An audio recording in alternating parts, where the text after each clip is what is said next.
Hi guys, Sir Zero here. It's December 17, 2022.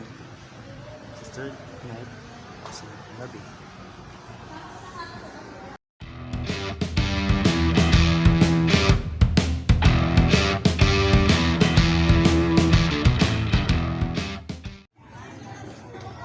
Hi guys, so it's December 17, 2023 at andito na ulit tayo sa King Joseph the Workers for the third night of the Mass. So ngayon, paaga tayo.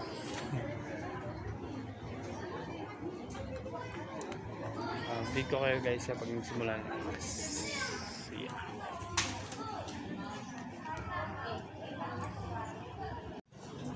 So guys, dito tayo sa gilid.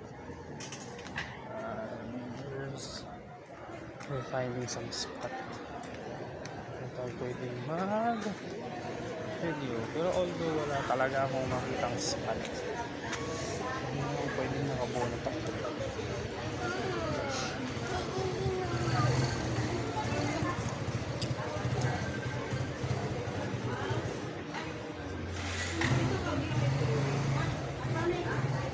Guys, pasok mo lang muna sa loob ng parish.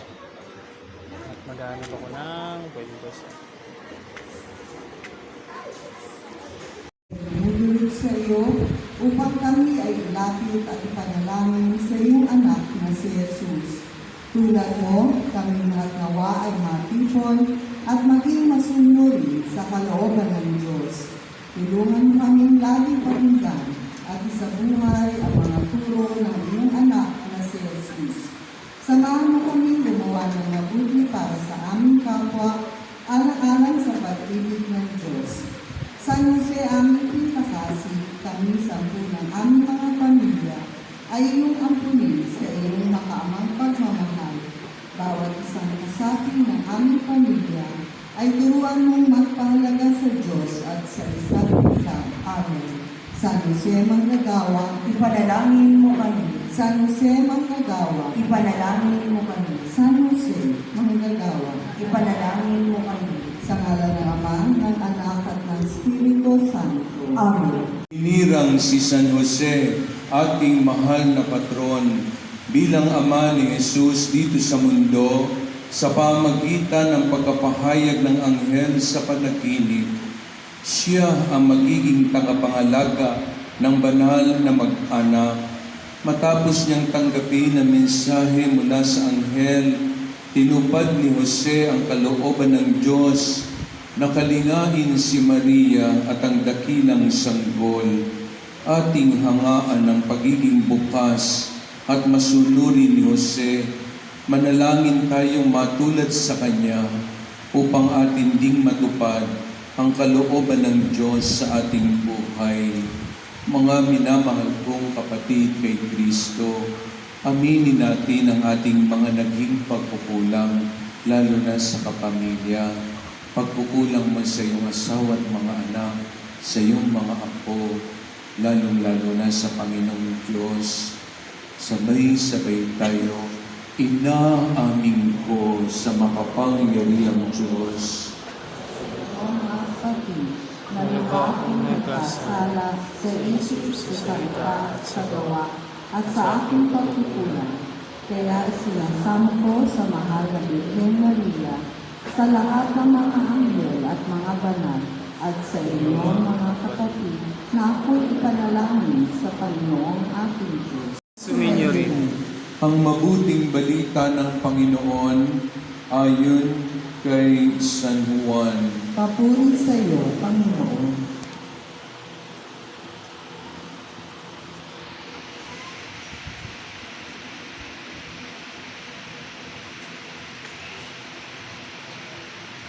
Ganito ang pagkapanganak kay Jesucristo.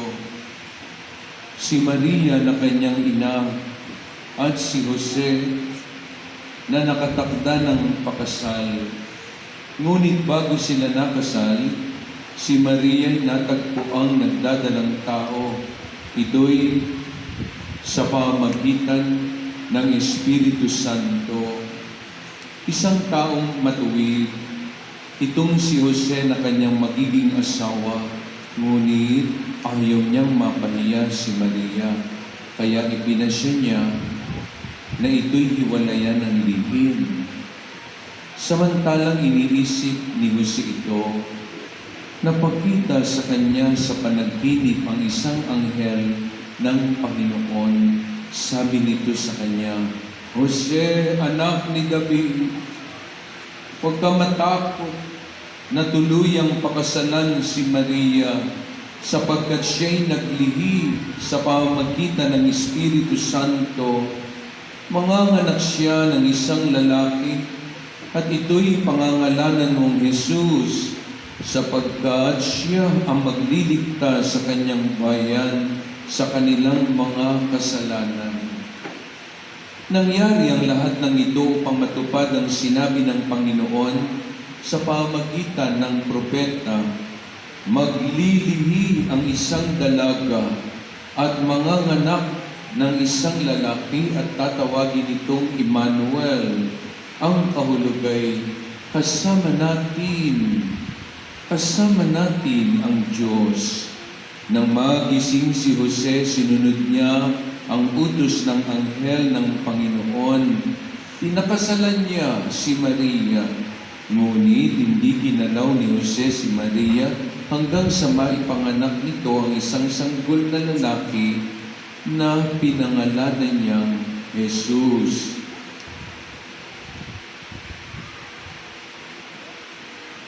Mga minamahal kong kapatid kay Kristo, ang mabuting balita ng napakadakilang pag-ibig ng Diyos.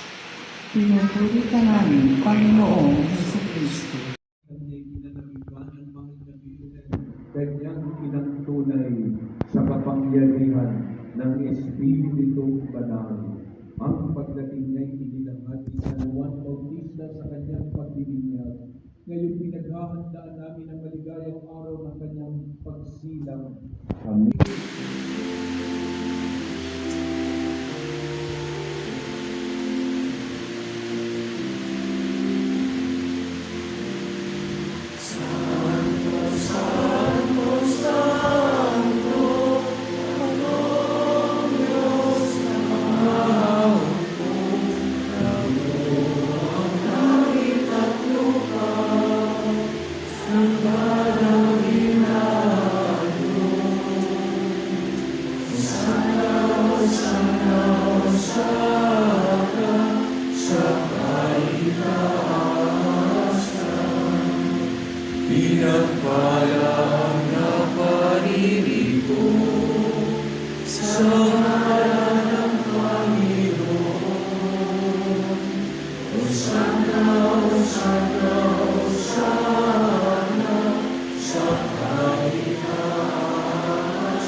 Narito po sila para magbigay pamaskong handog na awit para sa inyong lahat.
sumayin niyo po ang Panginoon. Lahat kayo buong pamilya, pagpalain ng makapangyarihang Diyos Ama, Anak at Espiritu Santo. Amen. Touchdown na guys. So, thank you for watching.